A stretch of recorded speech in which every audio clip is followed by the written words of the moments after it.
qual é a tua leitura sobre... Eu sei que é um episódio... Sabe que eu hoje mudei de opinião. Eu mudei de opinião. Eu pedi muito que se fizesse alguma coisa no episódio da pedrada no ônibus do Grêmio. Eu pedi muito que se fizesse alguma coisa. Aí alegaram para mim que aquilo ali era um problema de segurança pública, que não era um problema esportivo, que aquele era um problema de segurança pública. Tá bem. Aquilo acabou vencendo, porque até hoje nem julgamento teve e não tem nada naquilo. Pois ontem, um torcedor do Internacional, assim como da outra vez havia sido um torcedor do Internacional também, um torcedor do Inter pegou o seu próprio celular lá e jogou na cara de um jogador do Grêmio. O jogador do Grêmio teve que ser substituído. Pra mim, tinha que ter parado o jogo ali, tá? Pra mim, ali o jogo acabou. Pois é, muita gente falou sobre isso, que, porra, imagina um jogador, o cara teve que sair, tá lesionado porque um cara jogou uma coisa nele. Mas, enfim, o que eu mudei de opinião? Há quanto tempo a gente pune os clubes por causa disso? Há quanto tempo? Quantas vezes tu viu? Tá, eu já sei o que vai acontecer, Baldasso. Eu já sei.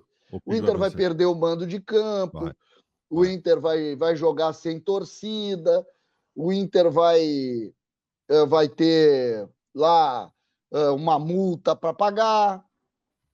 Eu já sei. Assim como o Grêmio já teve outras vezes. O que mudou essa punição? Para que serve uma punição? Uma punição não serve para ensinar? Uma punição não serve para tu dizer o seguinte: olha, gente, vamos dar uma punição firme para todos terem o exemplo. Eu quero... tu sabe se o torcedor que jogou a pedra no ônibus do Grêmio estava no Grenal ontem ou não? Não era para estar, né? Não sei. De acordo com o encaminhamento das leis para esse tipo de caso, o cara ou é banido do estádio ou tem que ficar um ano, todo horário de jogo, cumprindo a permanência lá no Gecrim ou sei lá onde. É isso. E aí tu ponderou o que eu acredito a partir desse episódio. Porque esse torcedor que fez isso ontem, ele sabe que quem vai ser punido no lugar dele é o clube. Isso é um erro. Ele sabe disso. Tá, ele sabe. Mas por e não que isso acontece?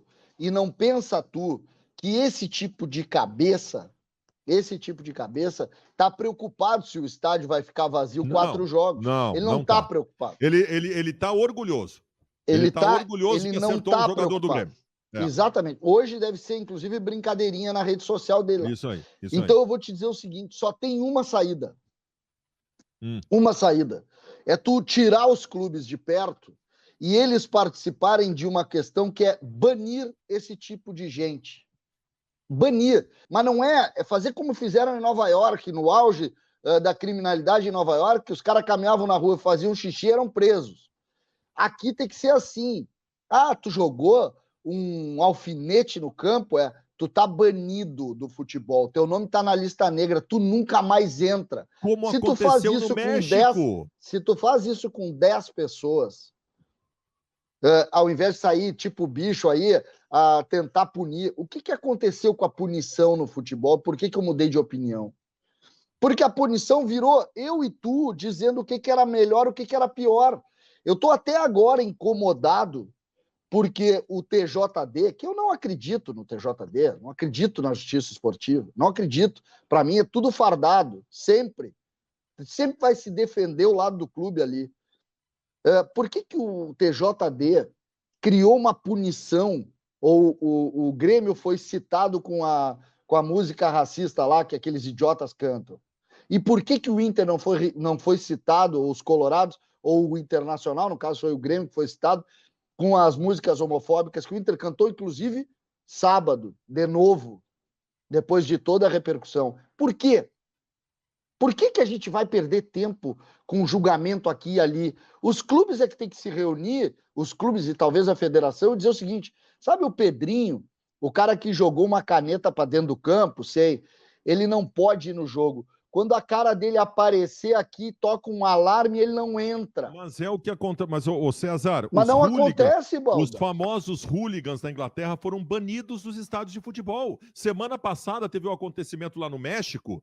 A polícia local identificou 20 ou 30 que iniciaram, foram os protagonistas. Eles não estão punidos hoje e amanhã, eles estão banidos do futebol. É isso. Tá lá marcado o CPF, a digital, quando eles tentarem entrar no estádio, eles não vão entrar no estádio. É isso aí. É isso, Se acabou. a gente não fizer isso, não adianta nada. É isso que eu quero que as pessoas entendam. Quantas vezes nós ouvimos aqui perda de mando de campo do Grêmio? Quantas vezes o Grêmio perdeu mando de campo por idiotice de algum torcedor? Quantas vezes, Baldasso? Pensa bem.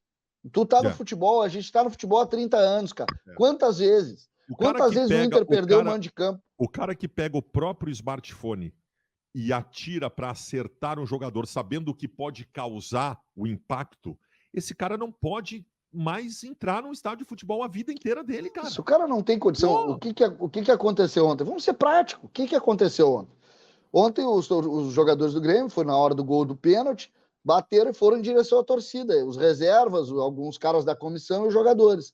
E aí a torcida estava no segundo anel ali, estavam festejando. Aí o cara se ofendeu, que estava embaixo, e disse: não, eu não vou aceitar isso. Pegou o próprio celular e jogou na cara, jogou na direção dos jogadores do Grêmio. O que isso indica? Vamos ser práticos. Aquele cara não tem condição emocional de estar num jogo de futebol.